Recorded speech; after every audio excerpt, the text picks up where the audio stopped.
Good morning students and friend. हम ICAI के study material से सीए इंटर की पढ़ाई कर रहे हैं। टैक्सेशन में हमारा फर्स्ट चैप्टर हो चुका है डायरेक्ट टैक्स में। अब हम सेकंड चैप्टर पे आते हैं, residence and scope of total income. इस चैप्टर को रीड करने से पहले हम थोड़ा रफली समझ लेते हैं ताकि हमारे कॉन्सेप्ट और क्लियर हो जाए। आपको स्टार्टिंग में ही बताया था टैक्स लायबिलिटी अगर आप कैलकुलेट कर रहे हैं, फर्स्ट चैप्टर में आपने पढ़ा था किसी पर्सन की अगर आप टैक्स लायबिलिटी कैलकुलेट करते हैं तो सबसे पहला आपका काम होता है उसका रेजिडेंशियल स्टेटस चेक करना। Residential status. अब रेजिडेंशियल स्टेटस का क्या मतलब है? रेजिडेंशियल का मतलब होता है निवासी, रेजिडेंट मतलब निवासी, स्टेटस मतलब स्थिति, आपकी निवास स्थिति देखी जाती है। हर कंट्री में जनरली ये रूल होता है कि अगर आप वहाँ पे रेजिडेंट हैं, तो आपको वहाँ टैक्स पे करने के लिए लायबल किया जा सकता है। रेजिडेंट बनने के लिए आपको कुछ कंडीशन है एज पर टैक्स वो पूरी करनी होती हैं। अगर आप उन कंडीशंस को पूरी कर देते हैं तो आपको टैक्स पे करने के लिए लायबल किया जा सकता है। रेजिडेंशियल स्टेटस का सिटीजनशिप से कोई मतलब नहीं है। सिटीजनशिप तो आप समझते हैं, नागरिक, आप भारत के नागरिक हैं। नागरिकता कैसे मिलती है? हर देश के रूल अलग अलग होते हैं। इंडिया में बाय बर्थ मिलती है, बाय मैरिज भी आप करते हैं किसी के साथ तो भी आपको सिटीजनशिप मिल जाती है। उसको हम डीप में नहीं समझेंगे, वो कॉन्स्टिट्यूशन में लिखा हुआ है। तो आप अगर नागरिक हैं, सिटीजनशिप हैं किसी देश के, तो ज़रूरी नहीं आप उस देश में रेजिडेंट भी हों। रेजिडेंशियल स्टेटस टैक्स के अकॉर्डिंग चेक किया जाता है, इसका सिटीजनशिप से कोई लेना देना नहीं है। हो सकता है आप भारत के नागरिक हों फिर भी आपका भारत में टैक्स ना बने क्योंकि आपने टैक्स वालों के अकॉर्डिंग जो कंडीशन बताई हैं आप उन्हें फुलफिल नहीं कर रहे हैं। तो आप माइंड में सबसे पहले तो ये क्लियर कर लें कि सिटीजनशिप, नागरिक होना अलग बात है और रेजिडेंशियल स्टेटस एक्वायर करना किसी कंट्री में अलग बात है। अब क्वेश्चन होता है चैप्टर पढ़ाया क्यों जा रहा है? इसलिए पढ़ाया जा रहा है कि अगर आप रेजिडेंट बन जाते हैं भारत में, रेजिडेंशियल स्टेटस एक्वायर कर लेते हैं एज पर टैक्स लॉ, तो आपको टैक्स के लिए लायबल किया जा सकता है। तो सबसे पहले जब भी आप किसी पर्सन का टैक्स निकालते हैं सबसे पहले क्या चेक करते हैं कि वो पर्सन इंडिया में रेजिडेंट है या नॉन रेजिडेंट है। इसलिए हम रेजिडेंशियल स्टेटस वाला चैप्टर रीड कर रहे हैं। तो ये कॉन्सेप्ट तो क्लियर हुआ। अब रेजिडेंट में हमने पर्सन की डेफिनेशन पढ़ी थी, आपने फर्स्ट चैप्टर में पर्सन की डेफिनेशन पढ़ ली है। पर्सन में इंडिविजुअल आता है, नेचुरल पर्सन मैं और आप, जिसे नेचर ने बनाया है, वेदर मेल फीमेल और थर्ड जेंडर। HUF इसमें आता है Hindu undivided family, partnership firm और LLP limited liability partnership firm, company, AOP और BOI AOP association of person और BOI बॉडी ऑफ इंडिविजुअल, दोनों में डिफरेंस आप पहले ही पढ़ चुके हैं। एसोसिएशन पर्सन में आर्टिफिशियल नेचुरल दोनों पर्सन मेंबर बन सकते हैं इस ग्रुप में। बॉडी ऑफ इंडिविजुअल का मतलब कि नेचुरल पर्सन होता है, अगर इंडिविजुअल मिलकर कोई ग्रुप बना के काम करते हैं उसे बॉडी ऑफ इंडिविजुअल बोलते हैं। फिर लोकल अथॉरिटी, म्यूनसिपैलिटी, ग्राम पंचायत, ये सब लोकल अथॉरिटी है। और एनी अदर जुडिशियल और आर्टिफिशियल पर्सन, जैसे university, society. Artificial judicial person आप समझते ही हैं, जो किसी लॉ में रजिस्टर होता है, in the I of law, कानून इसे एक पर्सन की दर्जा देता है जो किसी न किसी एक्ट में रजिस्टर होता है। कोई सोसाइटी हो गई, आपकी यूनिवर्सिटी हो गई, ये सब आर्टिफिशियल जुडिशियल पर्सन है। तो इंडिविजुअल और HUF में टैक्स वालों ने 3 कैटेगरी बनाई है। इंडिविजुअल HUF में तो रेजिडेंट के लिए 3 कैटेगरी बनाई गई हैं।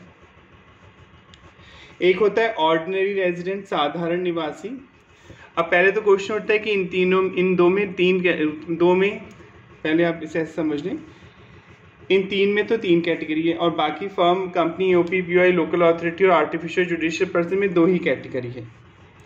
अब क्वेश्चन होता है कैटेगरी क्यों बनाई गई है? रेजिडेंट में भी, रेजिडेंट का मतलब तो निवासी है, उसमें भी कैटेगरी है। एक है ऑर्डिनरी रेजिडेंट, साधारण निवासी, एक है नॉन ऑर्डिनरी रेजिडेंट, असाधारण निवासी, और एक है नॉन रेजिडेंट।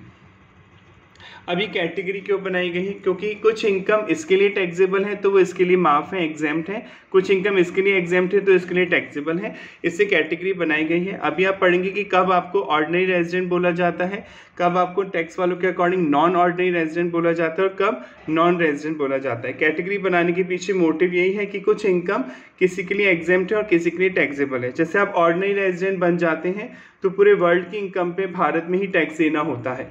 चाहे आपने अमेरिका में कमाया, चाहे रशिया में कमाया, किसी भी कंट्री में कमाया, आपको पूरे वर्ल्ड की इनकम पे इंडिया में टैक्स देना होगा।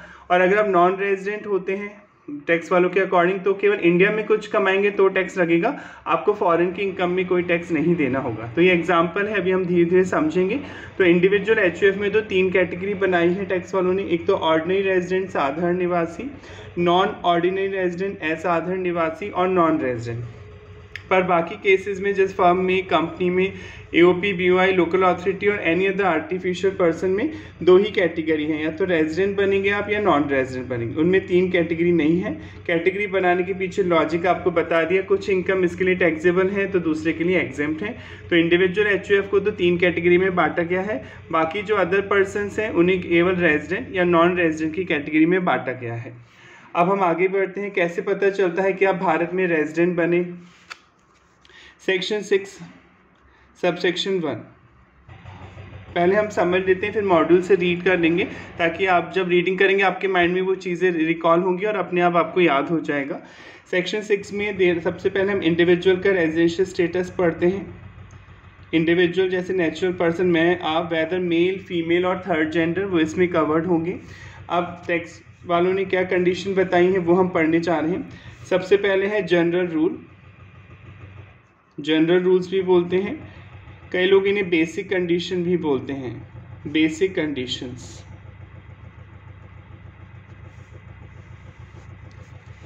अगर किसी पर्सन को रेजिडेंट बनना है तो इन दोनों में से कोई एक कंडीशन पूरी होनी चाहिए। टैक्स वालों ने बोला कि अगर आपको रेजिडेंट बनना है, भारत में निवासी बनना है एज पर टैक्स, तो ये दोनों में से कोई भी अगर आप एक कंडीशन पूरी कर देंगे, एनी वन, तो आप इंडिया में रेजिडेंट हो जाएंगे। ये जनरल रूल भी बोलते हैं, इन्हें बेसिक कंडीशन भी बोलते हैं।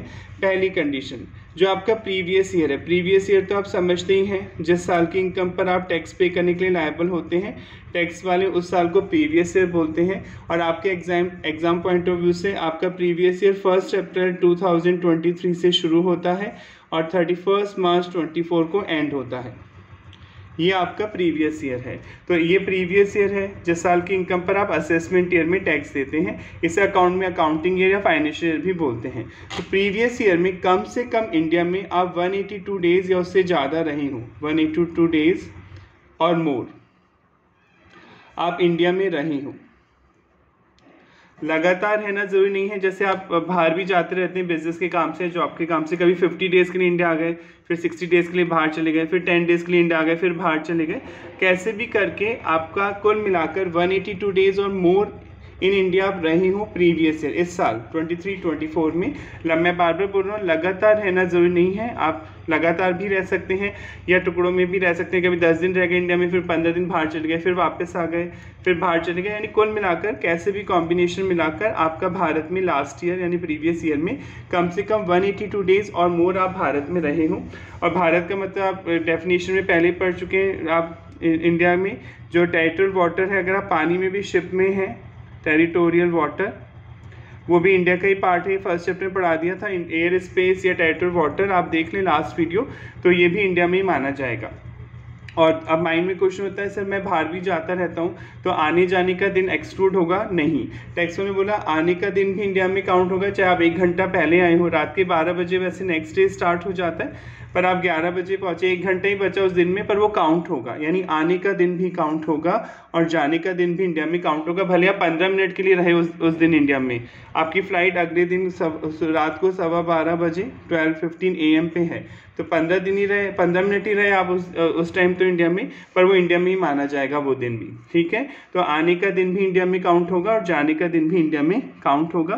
तो पहली बेसिक कंडीशन या जनरल रूल क्या है, जो आपका प्रीवियस ईयर है उसमें कम से कम आप 182 डेज और मोर भारत में रहे हो। ठीक है, अब दूसरी बेसिक कंडीशन या जनरल रूल क्या है, जो प्रीवियस ईयर है आपका, इसमें कम से कम 60 डेज, जो 23-24 है, इसमें कम से कम 60 डेज और मोर आप इंडिया में रहे हो। प्लस एंड नहीं और नहीं है, ये तो प्लस है, साथ में पूरी होनी चाहिए। और जो प्रीवियस ईयर से पहले के जो 4 साल हैं, आपका प्रीवियस ईयर 23-24 है, इससे प्रीसीडिंग जो 4 ईयर है, इससे पहले के 4 साल कौन से होंगे, 22, 23, 21, 22, 20, 21, 19 और 20, ये 4 साल हैं। इन चारों साल में कुल मिलाकर 365 डेज और मोर आप भारत में रहे हों। जो प्रीवियस ईयर है इसमें कम से कम 60 डेज रहे हो, प्लस एंड लग रहा है, देखिए और नहीं है, दोनों कंडीशन साथ में पूरी होनी चाहिए। प्रीवियस ईयर में एटलीस्ट 60 डेज और मोर आप भारत में रहे हो, और जो प्रीवियस ईयर उससे जस्ट प्रेसिडिंग के जो 4 साल हैं, जो पिछले 4 साल हैं, उनमें कुल मिलाकर 365 डेज और मोर आप भारत में रहे हों। वही मैं बार बार बोल रहा हूँ, लगातार है ना, जरूरी नहीं है। जैसे 1920 में आप 100 डेज रहे, फिर 2021 में 20 डेज रहे, फिर 21-22 में ऐसे 30 डेज रहे, कैसे भी कॉम्बिनेशन करके आपका 365 डेज और मोर हो रहा हो। तो ये दूसरी बेसिक कंडीशन है या जनरल रूल है। इन दोनों में से अगर कोई भी एक कंडीशन आप पूरी कर देते हैं, कोई सी भी एक कर दें, तो आपको बोला जाता है कि आप रेजिडेंट बन गए, आप भारत में निवासी हो गए। टैक्स के पॉइंट ऑफ व्यू से आपको रेजिडेंट बोला जाता है, भले आप इंडियन सिटीजन हो या नहीं हो। मैं बार बार बोल रहा हूँ, नागरिकता का यहाँ से कोई लेना देना नहीं है। अगर बिल गेट्स भी ये कंडीशन पूरी कर देंगे इंडिया में जो टैक्स फॉलो के अकॉर्डिंग, तो वो भी रेजिडेंट बन जाएंगे। ठीक है, तो अपन ने क्या पढ़ा, सेक्शन 6 सबसेक्शन 1 आप पढ़ रहे हैं, इंडिविजुअल की बेसिक कंडीशन आप पढ़ रहे हैं, जिन्हें जनरल रूल भी बोलते हैं। अगर कोई भी एक कंडीशन आप पूरी कर देते हैं तो आपको इंडिया में रेजिडेंट बोला जाता है। पहली बेसिक कंडीशन थी जो आपका प्रीवियस ईयर है 1 अप्रैल 2023 से 31 मार्च 2024 को जो एंड होता है, उसमें एटलीस्ट कम से कम 182 डेज या उससे ज़्यादा भारत में रहे हों, और आने और जाने का दिन भी भारत में काउंट होगा। लगातार रहना जरूरी नहीं है, आप जैसे भी टुकड़ों में 10 दिन रह गए, फिर बाहर चले गए, फिर 20 दिन के लिए इंडिया आ गए, कैसे भी कॉम्बिनेशन मिलाकर 182 डेज होना चाहिए। और मैं एक जगह रहना भी जरूरी नहीं है। आपकी जॉब मुंबई में है तो आप मुंबई से दिल्ली जाते हैं, कभी दिल्ली से चेन्नई जाते हैं, चेन्नई से जयपुर जाते हैं, तो ऐसा नहीं कि एक जगह रहना है, वो आप कहीं पे भी रह सकते हैं, पर इंडिया में होना चाहिए 182 डेज और मोर। पहली बेसिक कंडीशन। दूसरी बेसिक कंडीशन क्या है, जो प्रीवियस ईयर है आपका 23-24, उसमें कम से कम 60 दिन या उससे ज़्यादा भारत में रहे। एंड लग रहा है और नहीं है, दोनों कंडीशन पूरी होनी चाहिए साथ में। इस साल तो कम से कम 60 डेज और मोर, और जो प्रीवियस ईयर है 23-24, इससे पहले के जो 4 साल हैं, जो पहले के 4 साल हैं जस्ट प्रीसीडिंग 4 ईयर हैं, उनमें कुल मिलाकर 365 डेज और मोर आप भारत में रहे हों। कैसे भी कॉम्बिनेशन हो सकता है, किसी साल 20 दिन रह गए, फिर 100 डेज रह गए, किसी साल 60 डेज रह गए। कुल मिला के इन चारों सालों में इंडिया में कम से कम 365 डेज और मोर आपने भारत में बिताए हों। आने का दिन भी इंडिया में काउंट होगा, जाने का दिन भी इंडिया में काउंट होगा। अगर आप इंडियन वाटर में भी हैं, जो शिप पे हैं, क्रूज पे हैं इंडियन वाटर में, वो भी इंडिया में ही काउंट होगा, क्योंकि वो टेरिटोरियल वाटर इंडिया का ही पार्ट है। इन दोनों में से कोई भी एक बेसिक कंडीशन पूरी कर दें आप, तो आपको रेजिडेंट बोला जाता है। यहाँ तक आई गया होगा। अब आगे बढ़ते हैं। अब कुछ स्पेशल रूल हैं। स्पेशल रूल या इन्हें बोलते हैं एडिशनल कंडीशंस।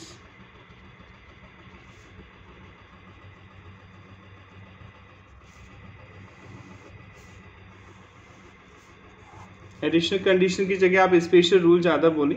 एडिशनल कंडीशन तो हम बाद में रीड करेंगे, वो आगे आएंगी। पहले हम स्पेशल रूल समझते हैं। इन्हें एडिशनल रूल नहीं बोलते, इन्हें स्पेशल रूल ही बोलते हैं। स्पेशल रूल बनाए गए हैं कुछ लोगों के लिए, और इनके लिए स्पेशल रूल बनाने के पीछे लॉजिक ये है क्योंकि ये लोग इंडिया में काफ़ी कम टाइम बिताते हैं, तो इनकी टैक्स लायबिलिटी इंडिया में इंकर नहीं होनी चाहिए, इसलिए इनके अलग से रूल बनाया गया है। देखिए, ये तो आपने समझ लिया कि रेजिडेंट कब बनते हैं भारत में आप, जब कोई भी एक बेसिक कंडीशन, जो 2 बेसिक कंडीशन आपने पढ़ी उनमें से कोई भी एक पूरी कर देते हैं तो आप रेजिडेंट बन जाते हैं। अब ये देखने के लिए कि आप ऑर्डिनरी रेजिडेंट बने या नॉन ऑर्डिनरी रेजिडेंट बने। बताया था अभी आपको, इंडिविजुअल 3 कैटेगरी में होता है, resident, ordinary resident, non ordinary resident और नॉन रेजिडेंट। तो नॉन रेजिडेंट तो कब बनेगा, जब कोई भी एक बेसिक कंडीशन पूरी नहीं कर पाएंगे, जो आपने पढ़ी पीछे ये 2 बेसिक कंडीशन, अगर इनमें से एक भी पूरी नहीं करते हैं आप, तो आप नॉन रेजिडेंट बन जाएंगे। और जब नॉन रेजिडेंट बन जाएंगे तो भारत में कोई टैक्स नहीं देना होगा। हाँ, अगर भारत से कुछ कमाएंगे, अभी आप आगे पढ़ेंगे, तो देना होगा, और बाकी वर्ल्ड की इनकम पे आपको इंडिया में टैक्स नहीं देना है। तो आप अगर दोनों में से एक भी कंडीशन पूरी नहीं करते तो आप नॉन रेजिडेंट हो जाते हैं। अब दोनों में से एक भी कंडीशन पूरी कर देंगे तो रेजिडेंट हो जाएंगे। अब रेजिडेंट को भी 2 कैटेगरी में बांटा गया है, एक तो ऑर्डिनरी रेजिडेंट होगा, साधारण निवासी, एक नॉन ऑर्डिनरी रेजिडेंट होगा, असाधारण निवासी। अब ये कैसे पता चलेगा, इसलिए अलग से रूल बनाए गए हैं, ये भी समझते हैं। अभी आपने पढ़ा कि जो सेकंड बेसिक कंडीशन है उसमें क्या रूल था कि प्रीवियस ईयर में 60 डेज और मोर आप भारत में रहते हो। उससे पहले आप ऑर्डिनरी नॉन ऑर्डिनरी को समझने से पहले ये चीज़ और समझ लें। और प्रीवियस ईयर से ठीक पहले के जो 4 साल हैं आपके 23, 24 से पीछे जाना है 4 साल। इन 4 सालों में कुल मिलाकर 365 डेज और मोर आप भारत में रहे हो, राइट। यही पढ़ा आपने, दूसरी बेसिक कंडीशन। पर टेक्स्ट वन में बोला कि इन केसेस में जो आप पढ़ने जा रहे हैं ये कंडीशन थोड़ी सी चेंज हो जाएगी। यहाँ पे 60 डेज की जगह आप 182 डेज और मोर ही लिखेंगे। बाकी ये कंडीशन तो सेम ही रहेगी कि 4 ईयर में 365 डेज और मोर आप भारत में रहे हो। यानी ये दूसरी कंडीशन में क्या चेंज आ जाएगा, 60 डेज की जगह 182 डेज और मोर हो जाएगा। यानी कम से कम प्रीवियस ईयर में भारत में 182 डेज और मोर आप रहे हो, और पिछले 4 सालों में वही 365 डेज और मोर आप इंडिया में रहे हो। कौन सी केसेस में होगा, अगर आप क्रू मेंबर हैं। क्रू मेंबर तो आप समझते हैं किसी शिप पे काम करते हैं, एरोप्लेन्स एयरलाइंस कंपनी में काम करते हैं, तो ये लोग आते जाते रहते हैं, इनको बाहर भी जाना होता है इंडिया से। शिप पे अगर आप काम करते हैं, एयरक्राफ्ट में आप काम करते हैं, क्रू मेंबर्स बोलते हैं, तो आपके लिए 60 की जगह 182 डेज लिए जाएंगे। 60 की जगह 182 डेज और मोर आपके लिए काउंट होगा, ठीक है। क्योंकि ज़्यादातर ये लोग अपना समय बाहर ही बिताते हैं, तो इनके लिए ज़्यादा रिलैक्सेशन दी गई है। अगर 60 डेज रखेंगे तो इंडिया में रेजिडेंट बन जाएंगे, तो इनके लिए अलग से कंडीशन बनाई गई हैं। प्लस आप जॉब के पर्पज़ से, एम्प्लॉयमेंट के पर्पज़ से इंडिया छोड़ के जा रहे हैं, आप परमानेंटली इंडिया छोड़ के जा रहे हैं जॉब पर्पज़ के लिए, इंडिया से बाहर आपकी जॉब लग गई है, तो भी 60 डेज़ के लिए 182 डेज़ और मोर लिया जाएगा। तीसरा, आप इंडियन ओरिजिन के पर्सन हैं, इंडियन ओरिजिन पर्सन हैं आप, और इंडिया बिजनेस के इंडिया विजिट करने आते हैं, या तो इंडियन सिटीज़न हैं आप, इंडिया से बाहर रहते हैं आप, इंडियन सिटीज़न हो सकते हैं आप, भारत के नागरिक हैं पर अभी भारत से बाहर रहते हैं, या इंडियन ओरिजिन के पर्सन ही पढ़ेंगे इंडियन ओरिजिन का पर्सन क्या होता है, और विजिट करने आ रहे हैं, भारत में घूमने आते हैं, तो भी 60 की जगह 182 डेज दिए जाएंगे। यानी इन केसेस में ये कंडीशन ऐसे हो जाएगी, कम से कम प्रीवियस ईयर में 182 डेज और मोर आप भारत में रहे हो, और प्लस इससे ठीक पहले के जो 4 साल हैं, आपके प्रीवियस ईयर से पहले के जो 4 साल हैं उनमें 365 डेज और मोर आप भारत में रहे हो। ये स्पेशल रूल्स हैं जो स्पेशल पर्सन के लिए बनाए गए हैं। अगर आप क्रू मेंबर हैं, अगर आप जॉब के पर्पज़ से, एम्प्लॉयमेंट के पर्पज़ से इंडिया से बाहर जा रहे हैं, या इंडियन सिटीज़न है, या इंडियन ओरिजिन के पर्सन हैं और इंडिया विजिट करने आ रहे हैं, तो ये कंडीशन 160 की जगह 182 डेज लिए जाएंगे। अब ये इंडियन ओरिजिन का मतलब क्या होता है, इंडियन ओरिजिन पर्सन भारतीय मूल का व्यक्ति, हिंदी बोलते हैं भारतीय मूल, यानी आपके जो लिंक हैं, आपकी जो रूट्स हैं वो इंडिया से जुड़ी हुई हैं, भारतीय मूल का व्यक्ति, ठीक है। इसे एक एग्जांपल से समझते हैं। मिस्टर ए 1920 में लंदन सेटल हो गए थे। उस टाइम हम ब्रिटिश गवर्नमेंट की सरकार थी इंडिया, उस टाइम आप ब्रिटिश गवर्नमेंट यहाँ पे चलती थी, भारत गुलाम था, फ्रीडम नहीं मिली थी इंडिया को, ब्रिटिश गवर्नमेंट थी। तो मिस्टर ए पहले दिल्ली में ही रहते थे, बाद में 1920 में अपनी फैमिली के साथ लंदन में शिफ्ट हो गए, ये लंदन में शिफ्ट हो गए, ठीक है। इन्होंने शादी वहीं की, बच्चे वहीं पैदा हुए। अब आज 23-24 में इनका कोई ग्रैंड चाइल्ड या ग्रैंड सन इंडिया घूमने आता है, ठीक है, मिस्टर टॉम, सपोज ये इंडिया विजिट करने आ रहा है, घूमने आ रहा है, ठीक है, इंडिया विजिट करने आता है, ठीक है। तो ये मिस्टर टॉम तो ब्रिटिश नागरिक है, क्योंकि इसका जन्म तो ब्रिटेन में हुआ, लंदन में हुआ, इसने कभी इंडिया नहीं देखा, ये फर्स्ट टाइम इंडिया आ रहा है।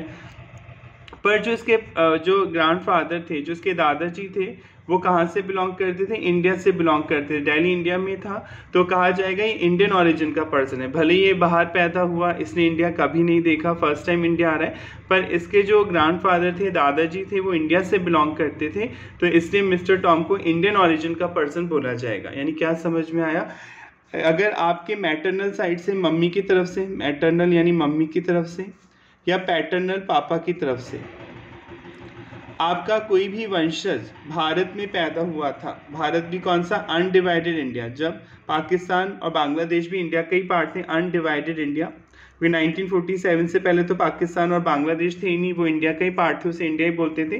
तो आपकी मम्मी के साइड के या पापा की साइड के, पैटर्नल यानी फादर की साइड से, मैटर्नल यानी मम्मी की साइड से कोई भी वंशज आपके पैदा कहाँ हुए थे, अनडिवाइडेड इंडिया में पैदा हुए थे, और अब वो बाहर रह रहे हैं, आप बाहर चले गए हैं, वहीं सेटल हो गए, और आप अगर इंडिया घूमने आते हैं, ठीक है, आप खुद, आपके बच्चे जो भी, तो आपको इंडियन ऑरिजिन का पर्सन बोला जाएगा, आप भारतीय मूल के व्यक्ति माने जाएंगे।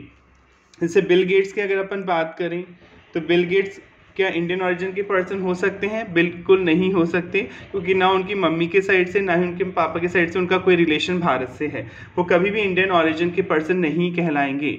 पर लक्ष्मी मित्तल जो आप देखते हैं, स्टील किंग है, लक्ष्मी मित्तल है, ऋषि सुनक है, ये इंडियन ऑरिजिन पर्सन होंगे, क्योंकि इनके पेरेंट्स का या ग्रैंड पेरेंट्स का मैटरनल साइड से, चाहे पैटर्नल साइड से, चाहे नाना नानी की साइड से, चाहे पापा मम्मी की साइड से, कोई रिलेशन कहाँ से था? इंडिया से था, तो आपको इंडियन ऑरिजिन का पर्सन बोला जाएगा। और इंडिया का मतलब भी क्या होगा? Undivided India. 1947 से पहले अगर कोई पर्सन पाकिस्तान में पैदा हुआ था या बांग्लादेश में पैदा हुआ था, तो वो भी इंडिया में ही माना जाएगा, क्योंकि 1947 से पहले पाकिस्तान और बांग्लादेश भी इंडिया के पार्ट थे। तो Indian origin person, I hope आपको समझ में आ गया होगा। ऐसा कोई भी पर्सन जिसके मैटरनल साइड से, मम्मी की तरफ से, पैटर्नल यानी पापा की तरफ से कोई भी पर्सन भारत में पैदा हुआ था, उनका वंशज, और अब वो इंडिया से बाहर सेटल हो गए और इंडिया विजिट के लिए आते हैं, तो उन्हें इंडियन ऑरिजिन पर्सन बोला जाता है। तो आपकी बेसिक कंडीशन भी पूरी हो गई जो आपकी, और स्पेशल रूल भी पूरा हुआ। जनरल रूल क्या था, हम फटाफट रिवाइज करते हैं। जनरल रूल क्या था? रेजिडेंट बनने के लिए क्या करना होगा? इन दोनों में से कोई भी एक बेसिक कंडीशन आपको पूरी करनी है। पहली बेसिक कंडीशन क्या थी? जो आपका प्रीवियस ईयर है उसमें कम से कम 182 डेज और मोर आप भारत में रहे हों। दूसरी बेसिक कंडीशन क्या थी? जो 23-24 जो आपका प्रीवियस ईयर है, इसमें कम से कम 60 डेज या उससे ज़्यादा आप भारत में रहे हों और मोर, और प्लस एंड जो प्रीवियस ईयर है आपका 23-24, इससे पीछे जाना है 4 साल, जस्ट प्रेसिडिंग 4 ईयर में कुल मिलाकर 365 डेज और मोर आप भारत में रहे हों। ये दो बेसिक कंडीशन है, जनरल रूल है। अगर इन दोनों में से कोई भी एक कंडीशन आप पूरी कर देते हैं तो आप रेजिडेंट बन जाते हैं। पर जो दूसरी बेसिक कंडीशन है, जनरल रूल है, इसमें 60 डेज की जगह इन केसेस में 182 डेज ही लिए जाएंगे। यानी ये कंडीशन कैसे रीड की जाएगी? कम से कम प्रीवियस ईयर में 182 डेज और मोर आप भारत में रहे हों, और उससे पीछे के 4 सालों में 365 डेज और मोर आप भारत में रहे हों। पहला था, अगर आप क्रू मेंबर हैं, आप किसी शिप पे, एयरक्राफ्ट पे काम करते हैं, तो क्रू मेंबर के केस में 60 की जगह 182 डेज लिए जाएंगे। दूसरा था, अगर आप परमानेंट इंडिया छोड़ के जा रहे हैं, जॉब के सिलसिले में इंडिया से बाहर जा रहे हैं, तो 182 डेज लिए जाएंगे 60 की जगह। तीसरा था, आप इंडियन ओरिजिन के पर्सन हैं, भारतीय मूल के व्यक्ति हैं या इंडियन सिटीजन हैं, आप भारत के नागरिक हैं पर भारत से बाहर रह रहे थे, इंडियन सिटीजन है या भारतीय मूल के व्यक्ति हैं और इंडिया विजिट करने आते हैं, बसने नहीं आ रहे, घूमने आ रहे हैं, इंडिया वापस चल जाएंगे कुछ टाइम बाद, तो भी 60 की जगह 182 डेज लिया जाएगा। और कोई भी एक बेसिक कंडीशन अगर आप पूरी कर देते हैं तो आपको रेजिडेंट बोला जाएगा। मैं बार बार इससे रिवाइज करा रहा हूँ कि एक बार अगर आपके माइंड में बैठ गया तो फिर कोई दिक्कत नहीं है। लोग इसे बहुत टिपिकल बनाने की कोशिश करते हैं, बच्चे डर जाते हैं कि कैसे याद होगा। ये बहुत ईजी है। रेजिडेंट बनने के लिए कोई भी एक बेसिक कंडीशन आपको जनरल रूल पूरा करना है। पहली बेसिक कंडीशन क्या है? जो ये तो सबके लिए कॉमन है, जो प्रीवियस ईयर है 23-24, इसमें कम से कम 182 डेज और मोर आप भारत में रहे हों। दूसरी कंडीशन क्या थी? जो प्रीवियस ईयर है कम से कम उसमें 60 डेज और मोर, प्लस उससे पहले के जो 4 साल है उसमें 365 डेज और मोर आप भारत में रहे हों।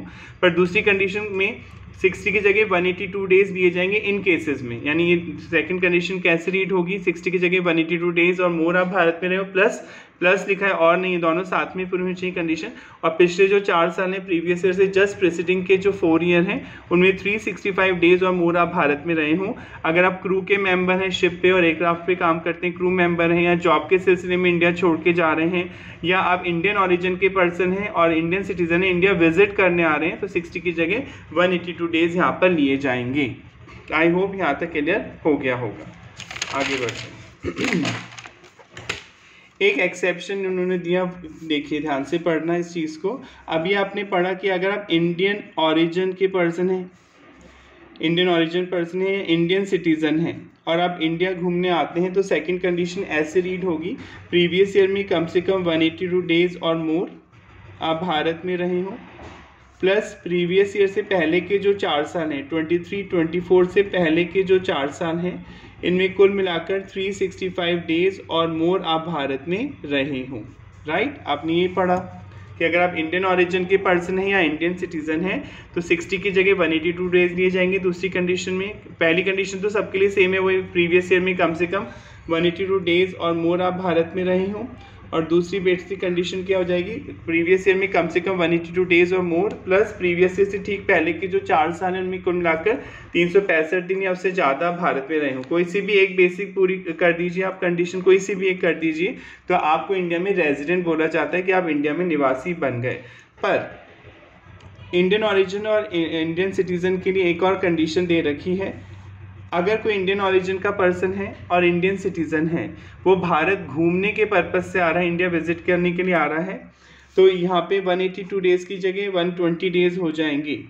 120 डेज़ और मोर कब हो जाएंगे 120 डेज़ और मोर, देखें बाकी कंडीशन वही रहेगी। 4 ईयर में वही जो प्रीवियस ईयर है आपका 23-24, इससे पहले के 4 साल में 365 डेज़ और मोर भारत में रहा हो। और प्रीवियस ईयर जो है आपका 23-24, इसमें 120 डेज़ हो जाएंगे। कब हो जाएंगे, अगर कोई इंडियन ऑरिजिन पर्सन है और इंडियन सिटीज़न है, इंडियन ऑरिजिन पर्सन और इंडियन सिटीज़न है और इंडिया आता है, वो विज़िट के लिए घूमने के लिए आता है और उसकी जो इंडिया से इनकम है, इंडिया से इनकम हो सकती है।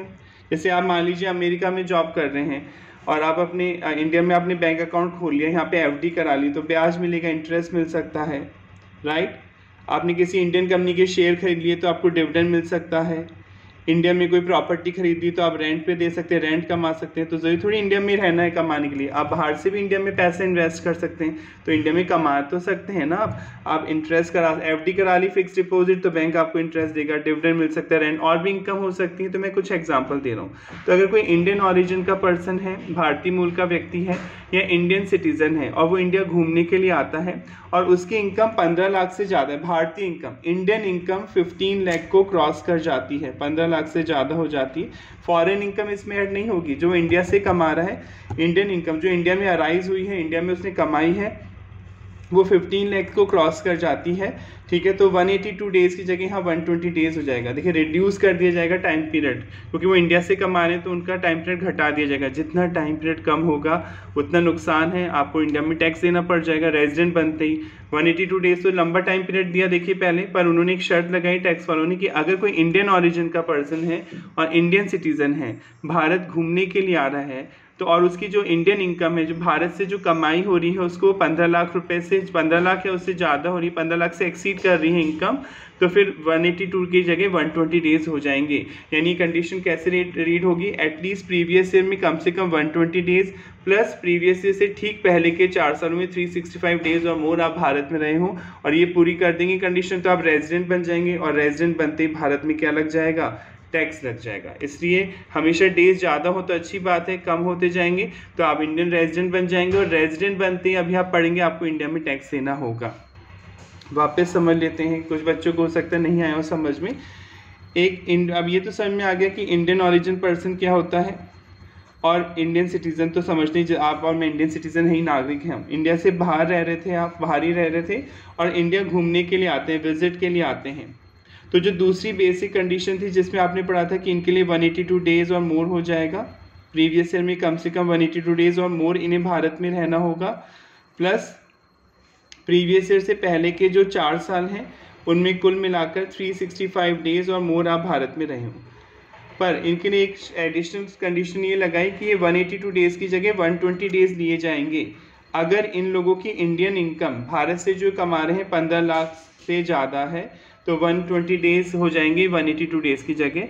अगर 15 लाख से कम है तब तो यही कंडीशन रहेगी 182 डेज़ प्लस 4 ईयर। अगर 15 लाख से ज़्यादा, अगर कोई इंडियन ऑरिजिन का पर्सन है या इंडियन सिटीज़न है जिसकी इंडिया से इनकम, फॉरेन इनकम नहीं जुड़ेगी आपकी, जो इंडिया से आप बाहर कमा रहे हैं वो नहीं ऐड होगी, इंडिया से जो आप कमा रहे हैं, कमाने के बहुत तरीके इंडिया से वो बता दिया, आपको इंटरेस्ट मिल सकता है, डिविडेंड मिल सकता है, रेंट, प्रॉपर्टी खरीद ली तो रेंट आपको मिल सकता है, एक्सेट्रा।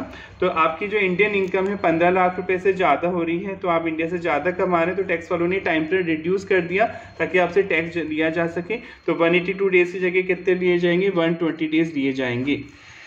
तो ये कंडीशन कैसे रीड करेंगे, प्रीवियस ईयर में कम से कम 120 डेज आप इंडिया में रहे हुए हैं उससे ज़्यादा, प्लस प्रीवियस ईयर से पहले के जो 4 साल हैं उनमें कम से कम 365 डेज और मोर आप भारत में रहे हों। आई होप आपको यहाँ तक समझ में आ गया होगा। फटाफट रिवाइज कर लेते हैं, हमें दोबारा याद कर, जितनी बार आप पढ़ेंगे वो याद हो जाएगा।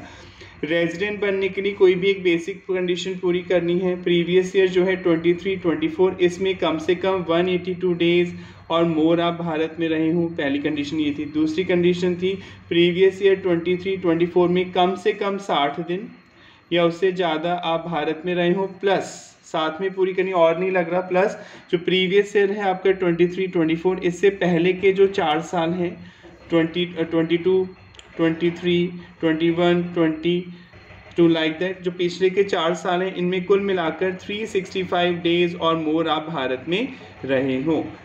इन दोनों में से कोई भी एक बेसिक कंडीशन पूरी कर देंगे तो आप इंडिया में रेजिडेंट बन जाएंगे। आप माना जाएगा टैक्स वालों के पॉइंट ऑफ व्यू से आप इंडिया में ही रेजिडेंट हैं और फिर टैक्स आपसे लिया जाएगा।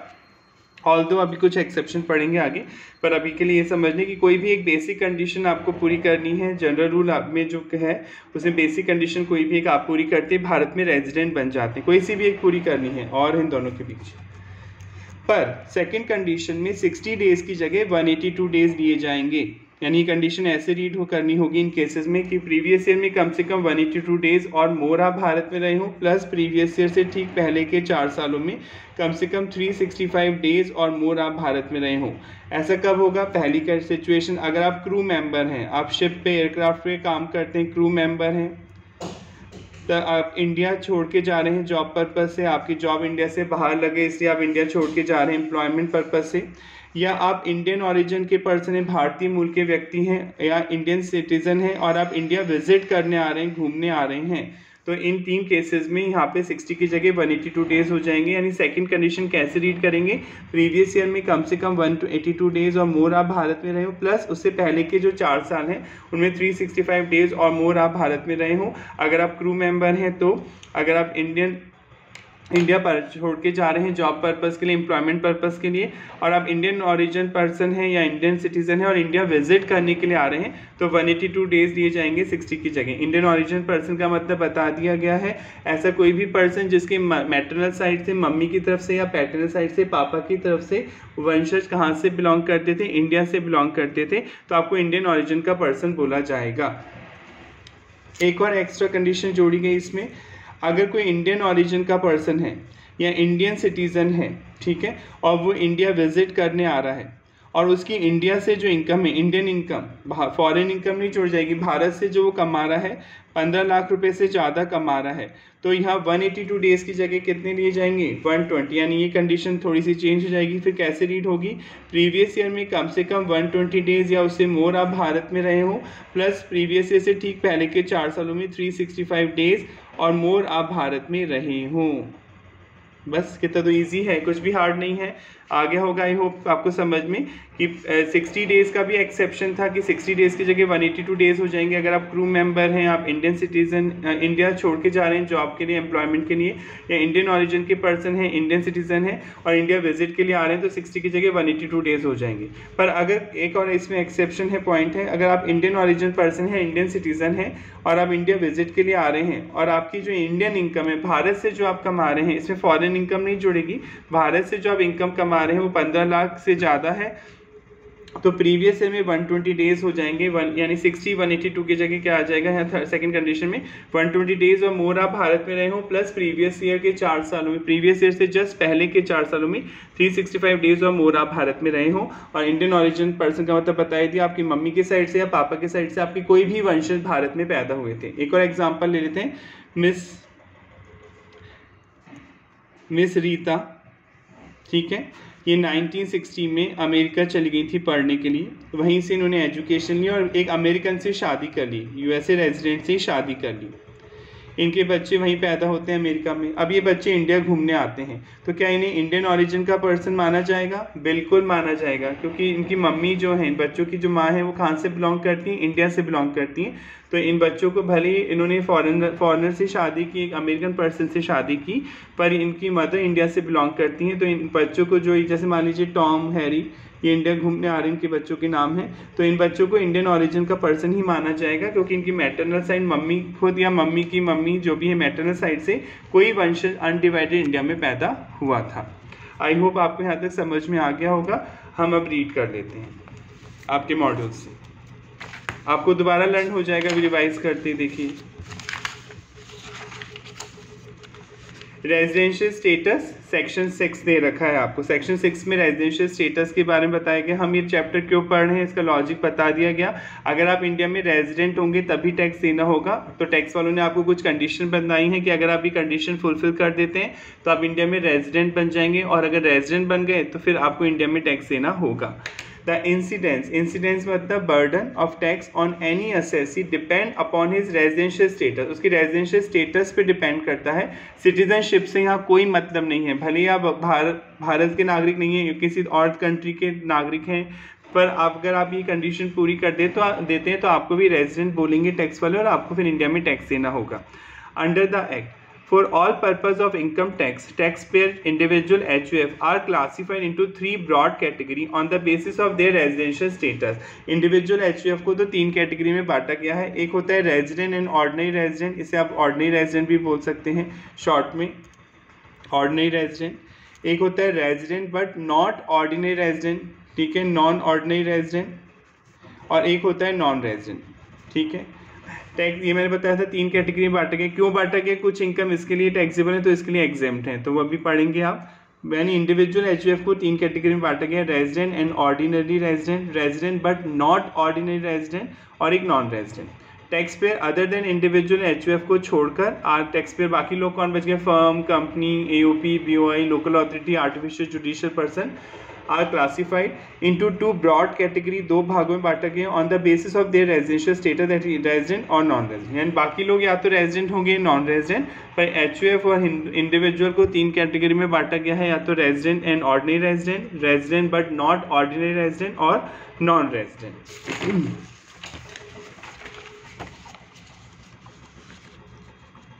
The residential status of an assessee must be ascertained with reference to each previous year। हर साल देखा जाता है रेजिडेंशियल स्टेटस। हो सकता है आपने इंडिया में इस साल आप 182 डेज और मोर रहे हो, पर अगले साल आप इंडिया से बाहर चले गए तो आप पूरी नहीं कर पाएंगे बेसिक कंडीशन। यानी हर साल चेक होगा आपका रेजिडेंशियल स्टेटस। ये नहीं कि आपने एक साल पूरी कर दी कंडीशन तो जिंदगी भर आपको टैक्स वाले रेजिडेंट मान लेंगे। ये हर साल चेक किया जाता है कि आप इंडिया में रेजिडेंट हैं, जो शर्तें बताई पूरी कर रहे हैं, नहीं कर रहे हैं तो टैक्स लगेगा, नहीं कर रहे तो नहीं लगेगा।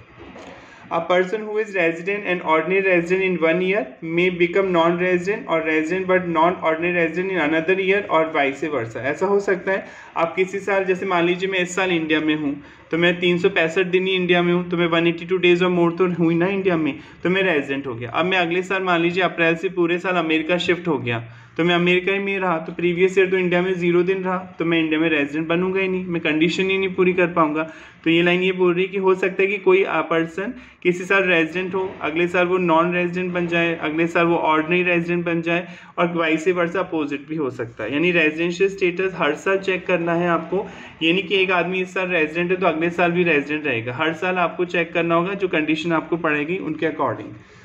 The provision for determining the residential status of assessee are as under, दे रखी क्या condition? Residential status of individual, एक नेचुरल पर्सन का रेजिडेंशियल स्टेटस कैसे चेक किया जाता है?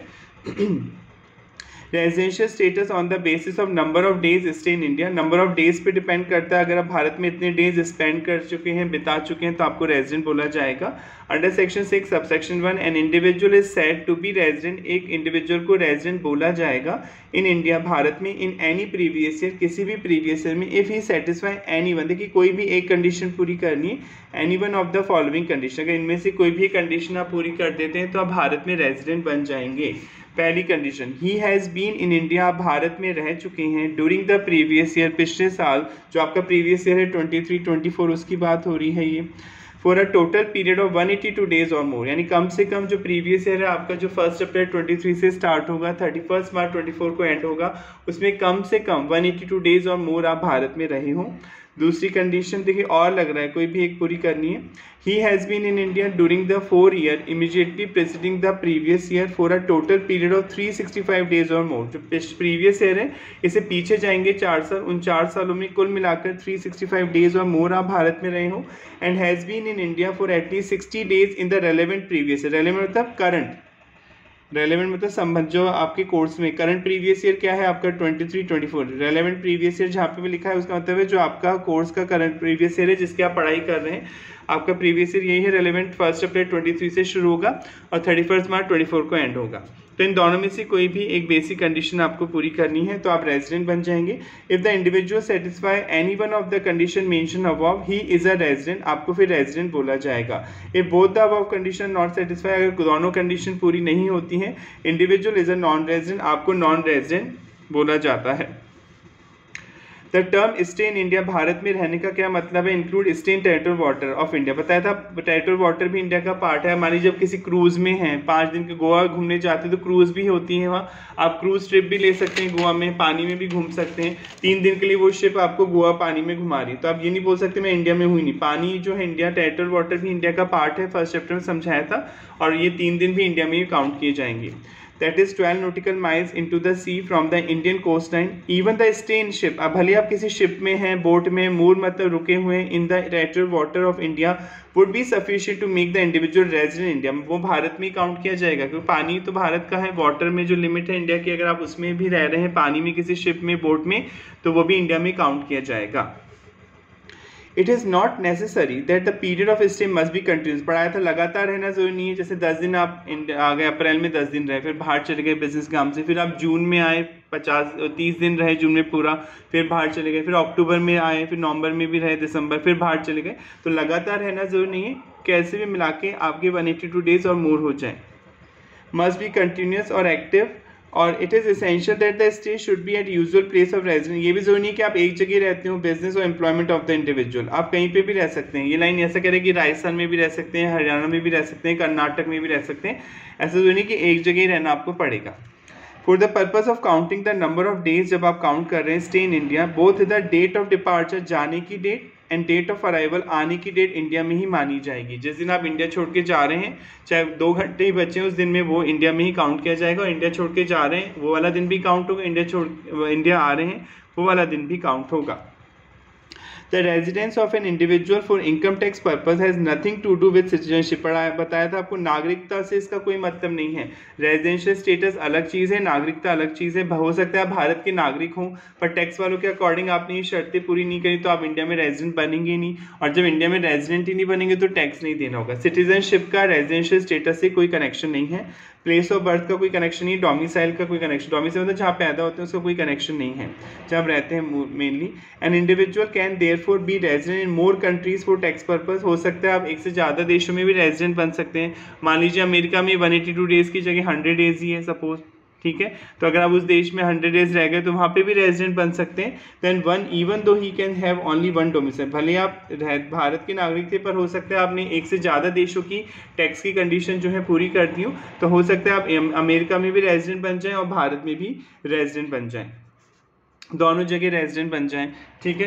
तो अगर दोनों जगह रेजिडेंट बन जाएंगे तो दोनों जगह आपको टैक्स के लिए लायबल किया जा सकता है। अब आपके माइंड में क्वेश्चन आ रहा होगा, वैसे आप सीए फाइनल में पढ़ेंगे, जैसे मान लीजिए सर अभी मैं अमेरिका में भी रेजिडेंट बन गया, वहाँ की कंडीशन भी मैंने पूरी कर दी टैक्स के पॉइंट ऑफ व्यू से, और भारत में इंडिया में भी मैं रेजिडेंट बन गया, यहाँ पे भी कंडीशन पूरी कर दी, तो क्या मुझे दोनों जगह टैक्स देना पड़ेगा? नहीं, टैक्स दोनों जगह नहीं देना पड़ेगा।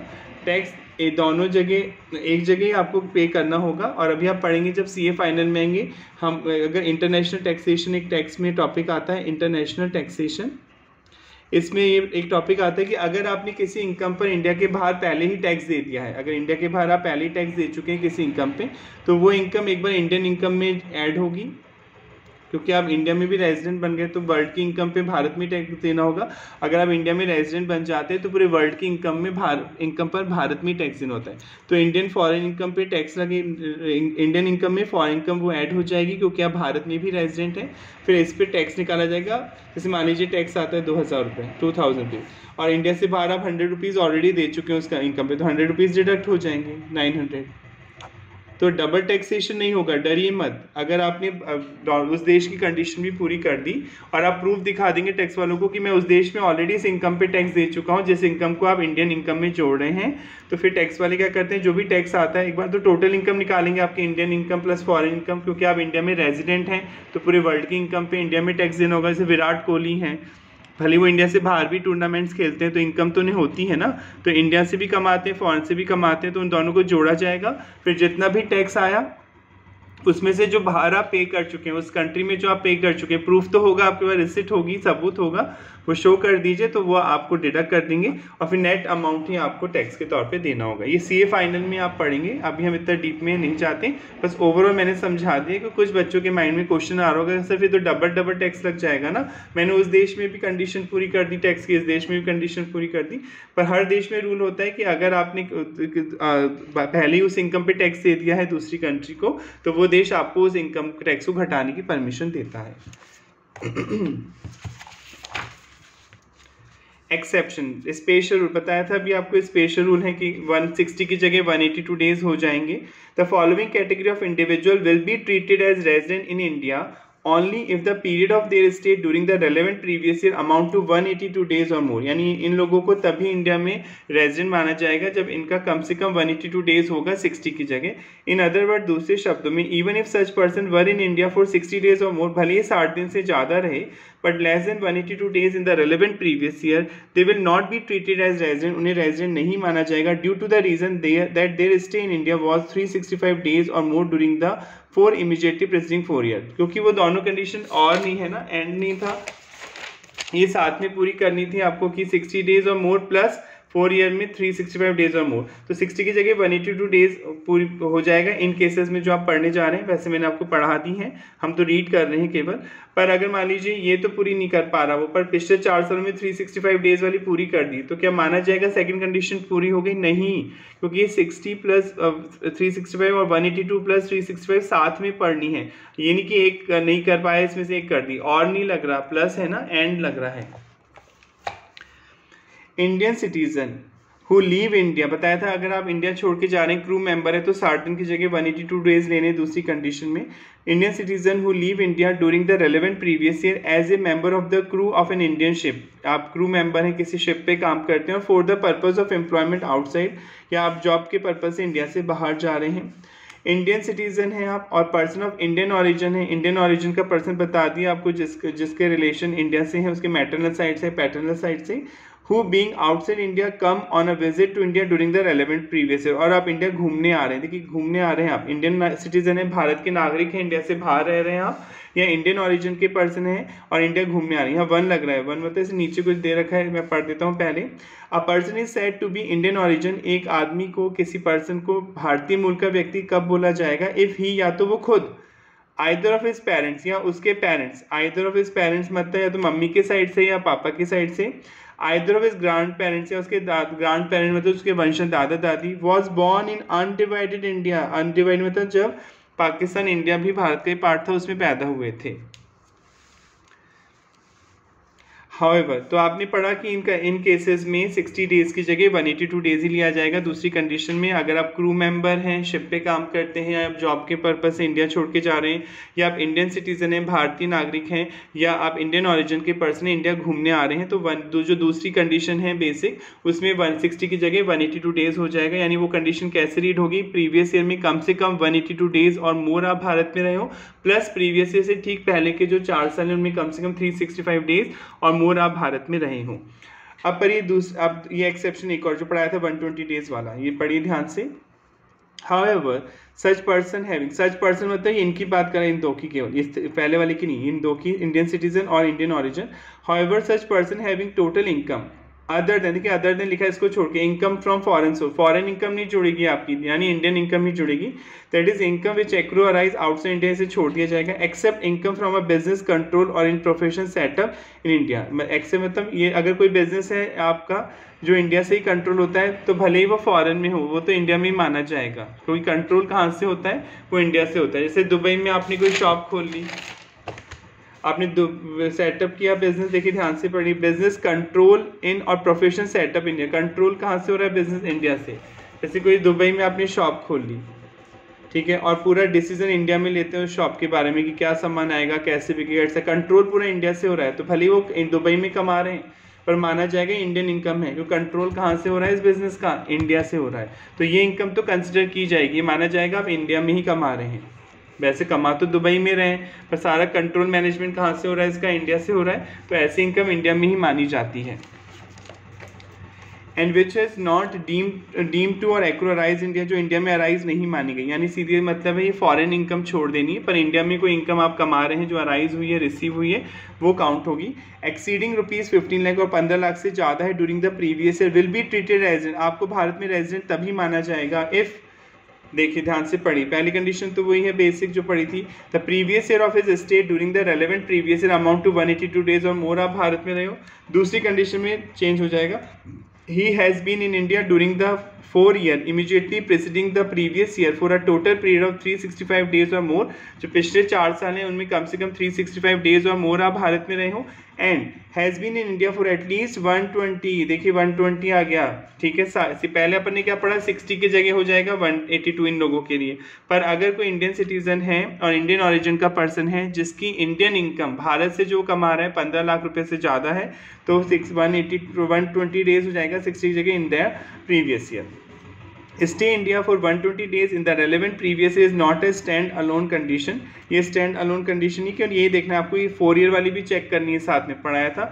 This condition requires stay in India for 120 days in the relevant previous year, previous year में कम से कम 120 डेज और मोर आप भारत में रहे हो। प्लस है देखिए, और नहीं, ये भी पूरी होनी चाहिए साथ में, plus 365 days in the 4 year immediately presiding the previous year, presiding year से पहले के जो पिछले 4 साल हैं उनमें कम से कम 365 दिन या उससे ज़्यादा भारत में रहे हूँ। और अगर 15 लाख से कम है आपकी इनकम तब तो यहाँ 120 की जगह 182 डेज हो जाएगा। ये रूल तभी लगेगा इंडियन सिटीजन पे और इंडियन ओरिजिन पर्सन पे अगर आपकी इनकम 15 लाख से ज़्यादा है। अगर 15 लाख से कम है तो ये 120 की जगह वही 182 ही आएगा जो ऊपर आप एक्सेप्शन पढ़ रहे हैं। यानी आपने बार बार इससे रिवाइज करा रहा हूँ कि इसमें कन्फ्यूजन होता है, लॉ की लैंग्वेज थोड़ी सी ट्रिकी है पर ये टफ नहीं है, ईजी है।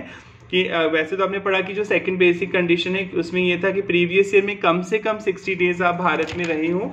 मैं बार बार लिख रहा हूँ क्योंकि एक बार याद हो गया तो फिर बार बार मेहनत नहीं करनी पड़ेगी। 60 डेज या उससे ज़्यादा भारत में रहे हो, और जो प्रीवियस ईयर है 23, 24 इससे पहले के 4 सालों में कुल मिलाकर 365 डेज और मोर आप भारत में रहे हो। पर ये 60 की जगह 182 डेज लिया जाएगा इन केसेस में, यानी इस कंडीशन को ऐसे रीड किया जाएगा, प्रीवियस ईयर में कम से कम 182 डेज और मोर आप भारत में रहे हो, और प्रीवियस ईयर से ठीक पहले के 4 सालों में 365 डेज और मोर आप भारत में रहे हो। अगर आप शिप पे काम करते हैं, क्रू मेंबर हैं, तो 182 डेज हो जाएगा। अगर आप जॉब के पर्पज से इंडिया छोड़ के जा रहे हैं तो 182 डेज हो जाएगा। आप इंडियन सिटीजन हैं या इंडियन ओरिजिन के पर्सन हैं, इंडिया विजिट के लिए आ रहे हैं, घूमने आ रहे हैं, तो 182 डेज हो जाएगा। यानी ये कंडीशन ऐसे रीड होगी सेकंड वाली, फिर प्रीवियस ईयर में कम से कम 182 डेज और मोर आप भारत में रहे हो, प्लस प्रीवियस ईयर से ठीक पहले के जो 4 साल हैं उनमें 365 डेज और मोर आप भारत में रहे हो। इन केसेस में पहला, अगर आप क्रू मेंबर हैं, शिप पे काम करते हैं, आप इंडिया छोड़ के जा रहे हैं जॉब या एम्प्लॉयमेंट के लिए बाहर, आप इंडियन ओरिजिन के पर्सन हैं या इंडियन सिटीजन हैं और भारत घूमने के लिए आते हैं तो। पर इसका भी एक एक्सेप्शन है कि अगर कोई इंडियन ओरिजिन का पर्सन है और इंडियन सिटीजन है और उसकी भारत से जो इनकम हो रही है 15 लाख रुपए से ज़्यादा हो रही है, कम से कम 15 लाख रुपए से ज़्यादा होनी चाहिए भारत से जो इनकम हो रही है, कम हो रही है तब तो ये देखनी नहीं है कंडीशन, फिर तो यही लगेगी 182 डेज।